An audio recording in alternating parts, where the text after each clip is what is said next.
Okay, for the exam for Thursday, basically it's a pretty straightforward kind of a thing. You've got chapter 1, chapter 2, chapter 3, it's articles, it's terms, and the terms you can see up here are the midterm exam study terms in red. So with that in mind, what we'll probably start on is really just dealing with some of these terms, and then we'll come back and we'll start dealing with some of the articles. So just looking at chapter 1 right off the top, have y'all got anything? Go ahead. Is it the terms in the chapter or the terms right on the chapter? It's the terms that are right there in red. That's all I need you to know. And I've really stressed this. The text isn't the number one thing that you got to know. You need to know, I mean, if you don't have notes or if you don't get them from this, you want to look it up in the text, that's fine. But the big thing for the text is the take-home quiz and the chapter questions underneath the outline. So as far as chapter 1 terms up here, have you got any questions? Go ahead. In the beginning. In the beginning, yeah, that's a little. Okay, well, let's start with chapter 1 first. Oh. Let's go ahead and put it in good order. Anything from chapter 1 that jumps out? Buffer zone, that has to do with the grandma. Yeah, it does. If you go back into chapter 1 and you go into the outlines, about the last article that we had done from chapter 1 was the buffer zone one, and this was Grandma McCullen with the 35-foot buffer zone. Yes. So when it's buffer zone, it's talking about this and not like the buffer between two like warring forces? Yeah, we haven't talked about that, so I probably shouldn't test you on that. Yeah, that'd probably be a bad call. What can y'all tell me about Grandma McCullen? She won. Okay, she did win. That's a start. Go ahead. She was pro-life, and this was in Delaware, correct? No. No? Where was it? Where was it? Massachusetts. Massachusetts, Right yeah, Massachusetts. Sorry, we were talking about Rehoboth. Yeah, it gets distracting. Yeah, so, Yeah. Miss McCullen, she was really good at speaking to people. Okay, remember, we want to get a lot into this hour, so go quick. Yeah, well, then someone else should probably. Anybody, Grandma McCullen, go ahead, Becky. So in 2014, the U.S. Supreme Court Supreme Court struck down the law that created a buffer zone between pro-life, is it? Yeah. And clinic entrance. Even though the federal government does not always side with those who oppose abortion, several states have attempted to pass laws requiring women to notify their husbands and often. Okay, now we're getting away from the buffer zone. I just want to know about the buffer zone because I can't test you on stuff we haven't talked about unless you say that we're going to do that now. Yes, go ahead, Ms. Matawala. I'm not sure whether this is correct, but Grandma McCullen was able to persuade women in not getting into an abortion. Grandma McCullen was one of the people that would meet women outside of this particular clinic in Massachusetts. Who else was there with her? Go ahead. Pro-life protest. What kinds of things did they say? They could have signs and they could yell, but they could also, I mean, it's pro-life, so they said pro-life things. Okay, that's all. Yeah, so what are pro-life things? I need you to give me the flowers in the garden. Oh my. You're going to hell if you go. They did. Yeah. They said you're going to hell if you go through with this. That was one thing. What else? Go ahead. Didn't they also spit? They spit. They spit at them. Yeah, they did. They had baby dolls. They had tape recordings. They had a number of different things. And they were really, really disrespectful. Grandma McCullen, was she like this? No. What did she do? Go ahead, Natalia. She would just talk nicely to the women. Yeah, she would. She would talk nicely. She From would the not only... sidewalk. Politely, and but she wouldn't go like 35 foot. Yeah, because the buffer zone was 35 feet, so you could not get within 35 feet in order to be able to to protest of this particular clinic. She was suing. Why? Because of her freedom to express herself. She wanted her freedom of speech, and her argument is that if I can talk to somebody and I'm very, very close to them, I can be far more effective than I can be if I'm actually like 35 feet away. And technically, she was right. But what was the problem? If you let Grandma McCullen violate this buffer zone, then what else? You know that everyone. Everybody, the people that are spitting and the people that are yelling and the people that are saying you're going to hell and all of these other things. And you can see it up here with the baby dolls and the tape recordings and whatnot. They would be allowed in too. Why was Massachusetts kind of a special place to have this buffer zone? What happened there previously? Go ahead.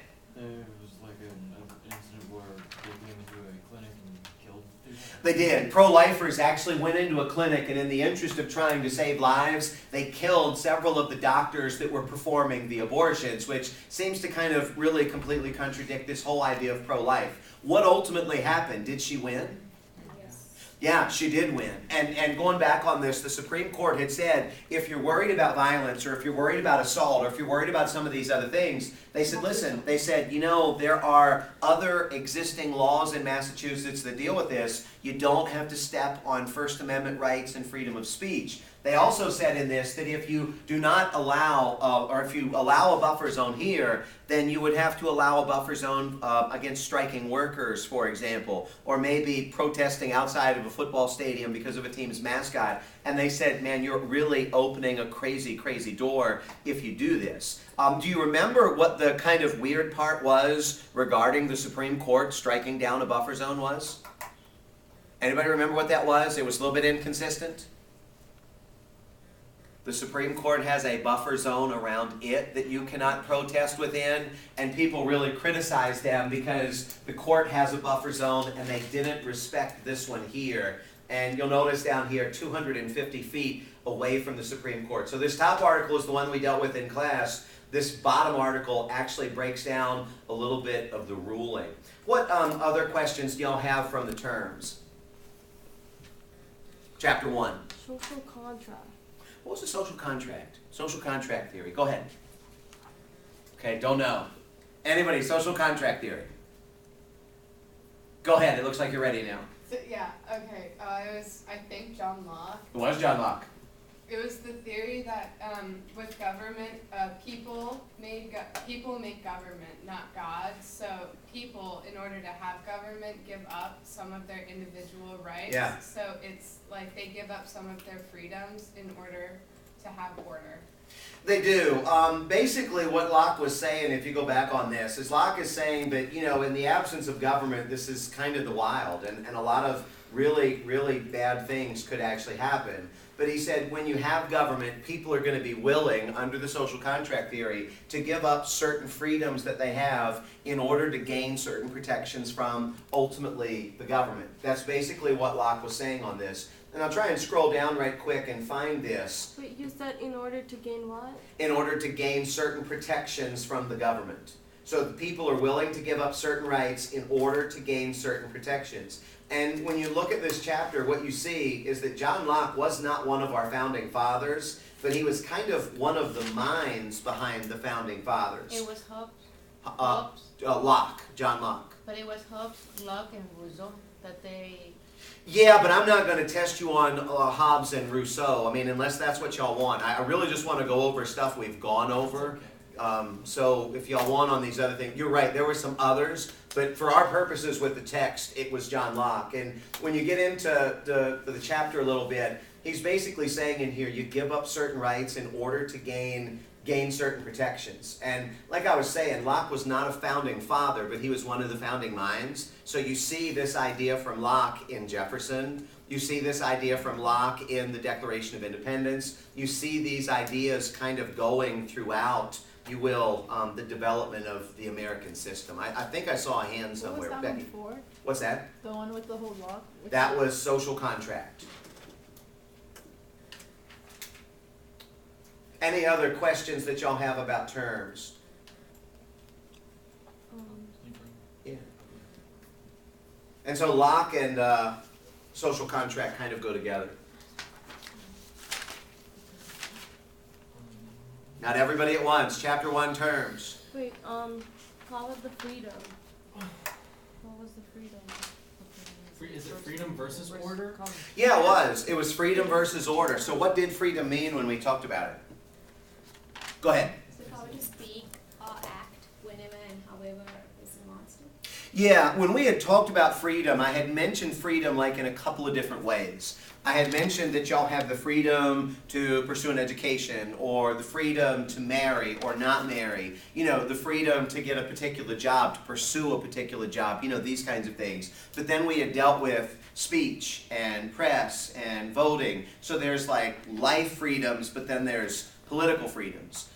Go ahead. Do you want us to like give examples examples when we're talking about freedom, just like you said. Yeah, I would make sure that you got examples for just about everything. But then the other part of this is order. And I had asked you in class, what do you value more? Do you value the ability to have the freedom to do what you want to do? Or do you value order? Because some people are actually going to value being protected or being safe. And this is really one of the tug of wars that we have in an awful lot of these articles, is the more freedom you have, the less order you have. The more order you have, the less freedom you have. So it's almost like one of them is going to win over the other. So I like freedom, but too much freedom. And the example that I had given you was freedom is everybody swinging their arms. But if everybody is swinging their arms, then sooner or later they hit Millie, and then Millie doesn't have freedom because now my freedom is infringing on hers. You know. Compare and contrast freedom versus order. Yeah, and then equality was the third piece on this. And I had asked y'all about equality, and I said, okay, some people are going to value doing what they want to do. Some people are going to value being protected.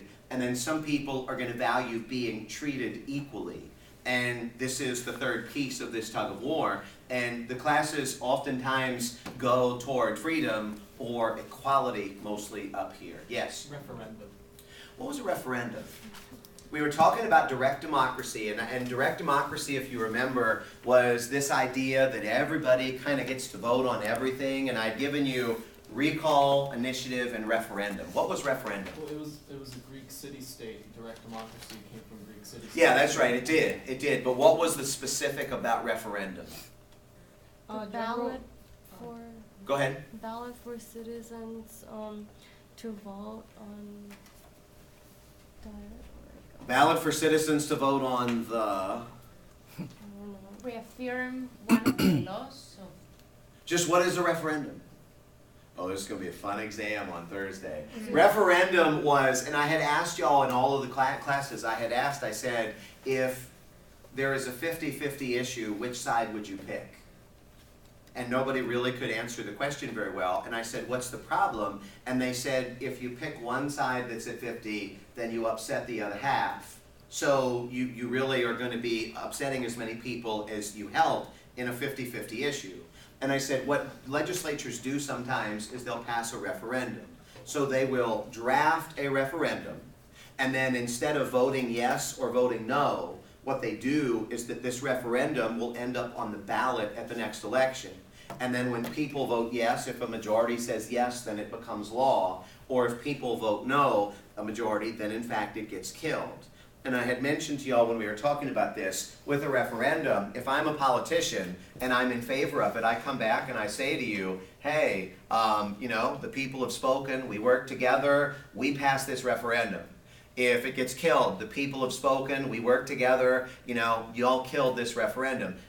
If it works out, you can come back and say, the people have spoken, we work together, what an awesome job this is.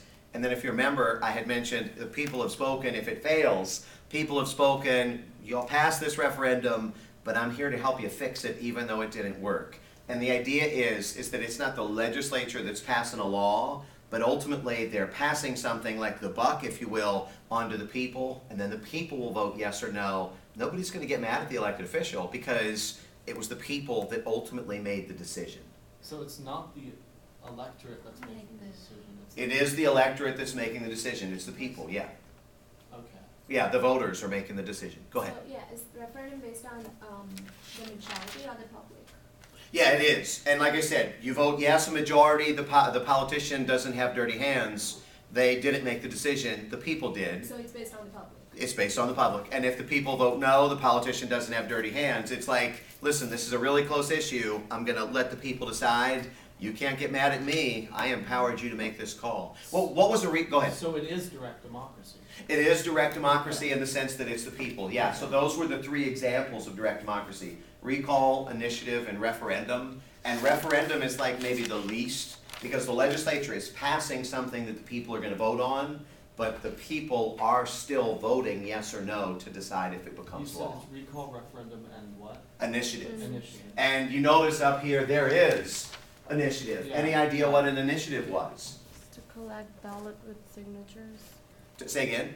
To collect the ballot with signatures. Collect the ballot with signatures. I had asked y'all when we talked about an initiative, If you wanted to pass a law, where would you go?